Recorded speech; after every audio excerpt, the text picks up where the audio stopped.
Welcome back, everyone. Thanks for joining me once again on this Reverse Recruitment 0% Growths LTC. Today we'll be completing the two quickest and cleanest maps in Part 2. We are given only 2 units to control in 2-1, and Ranulf here is the better fighter of the pair. However, because of how quickly his transformation gauge depletes after each round of combat, he will see less action than his counterpart on this map. It should come as no surprise that we'll want him to spend turn 1 transforming with his Laguz stone. Said counterpart is Kaisha, whose job will be to clear the way for Ranulf. Despite being a bit weaker, he still defeats most enemies on the map in 1 or 2 rounds of combat. He has the innate skill Quick Claw, but it's better to sell that rather than rely on its random chance to inflict damage. As a Tiger Laguz, Kaisha is able to stay transformed longer than cats like Ranulf can.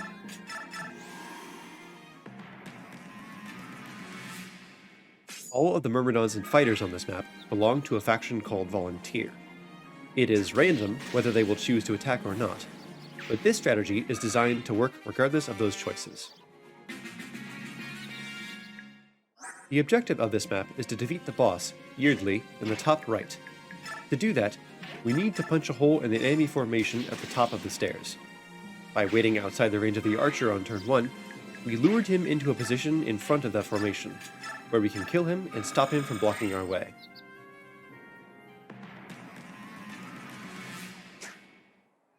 Kaisha could defeat either Armor Knight in 2 rounds of combat, but we concentrate on the one with the axe for a couple of reasons.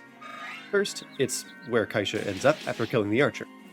Second, this formation distracts the javelin-wielding Armor Knight away from Ranulf, preserving some of his gauge. Even if Kaisha had been hit by every attack sent his way, he would be able to survive. Once he's cleared the path, Ranulf can rush forward to defeat Yeardley in 2 rounds of combat, which he can just barely do with his 30 attack power. On enemy phase, the boss will be the first to move. And that takes care of that. If you think someone's missing, you're right. Mia shows up in the lower right corner on turn 5. She would cost at least 2 turns to recruit, with hardly any return on the investment. I'll put her stats in the description. For now, we complete 2-1 in 3 turns.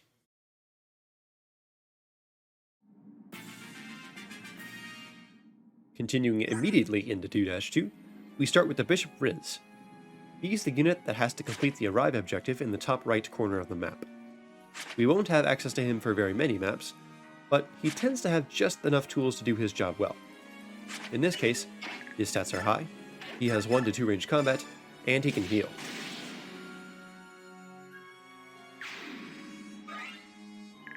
Janaff returns to us, so we will continue to focus on his strike rank whenever we can. The Lance General Gatry joins us to fulfill a vital combat role. He's durable and very fast for his class, being able to double enemy mages. Of course, that doesn't matter unless he has the range to hit said mages, so he will be receiving Sigrun's Javelin from 2-Prologue, among other items. Beyond this map, he ends up being a decent filler unit with access to good weapon types.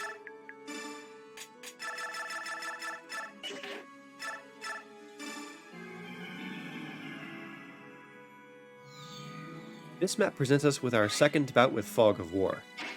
Janaff happens to have an innate skill that lets him see 5 extra spaces into the fog, which rarely sees use in the vanilla game.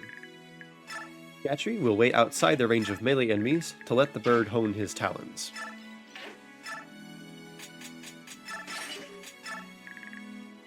Ranulf will be the second Laguz that will need to transform on turn 1, but Kaisha can afford to delay thanks to an enemy AI manipulation.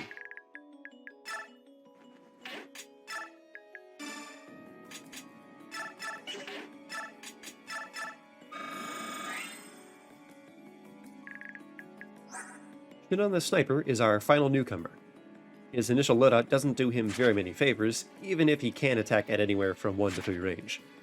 With his stats, he just doesn't pack much power. But even if his combat is mediocre, it's still really nice to have him around in certain spots. Just don't expect him to hold on to Provoke for very long.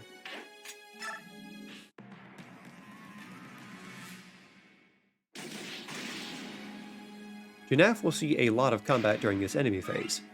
While that's good for his strike rank, it will put a strain on his Laguz gauge. The reverse is true for untransformed Laguz. Seeing combat, while dangerous, causes their gauge to go up. We left Kaisha in range of an archer for precisely this reason.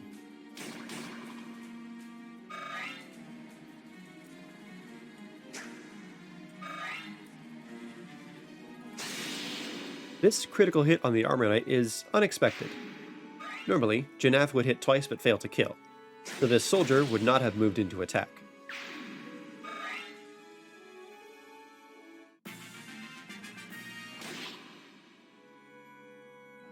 The contemplation is plain to see here for a few seconds, but ultimately I decide that the crit doesn't change much.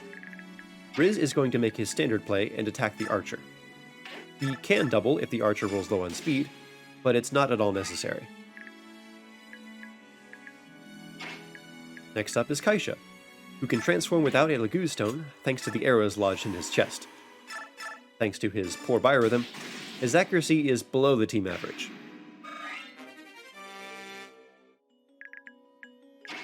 Shinon will easily finish off the wounded archer, so let's talk through the consequences of the crit. In terms of action economy, this frees up the action that Gatri would have used to attack and defeat the Armor Knight. This is easily compensated for by having the man simply not attack. In terms of strike rank, we end up with one more point than usual thanks to the soldier.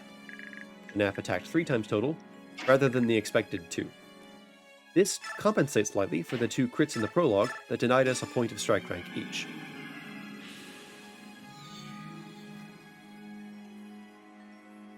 After Raisin refreshes Riz and Gatri, Ranulf shows why he needed to use a Laguz stone. This will clear the way for Gatri, who has to take over for Janaff on the front line. The Hawk needs to recuperate, and he can't retaliate against mages. The bowgun-wielding enemy in the fog could also simply kill him.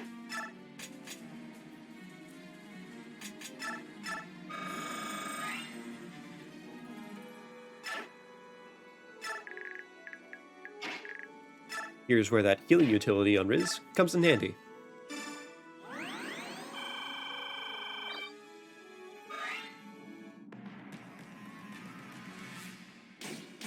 Were you worried about Raisin? He's fine. He has 2 whole hit points.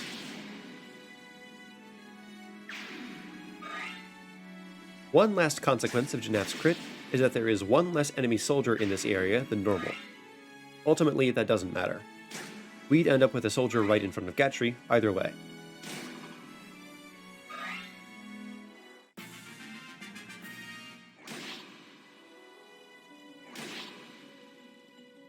It's now turn 3, and it's time to scoot. Janaff will kick us off by unclogging the proverbial drain. Afterwards, he'll be able to canto up 1 space and reveal our final obstacles. These take the form of the boss Mirage and the sword general to his left. If Riz is going to arrive at Mirage's spot, we'll need to eliminate them both.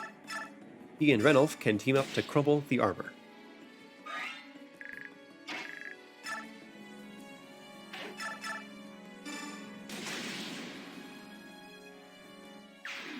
With how Janaff and Riz are positioned, you can probably guess what comes next.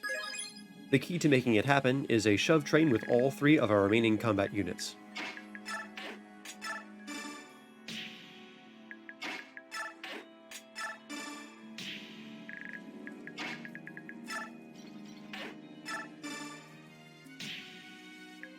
Since Raisin has 6 move, rather than Leanne's 5 in vanilla, he can make it just far enough to refresh our leader and our boss killer. Thanks to the turn 2 healing, Janaff will face no chance of death.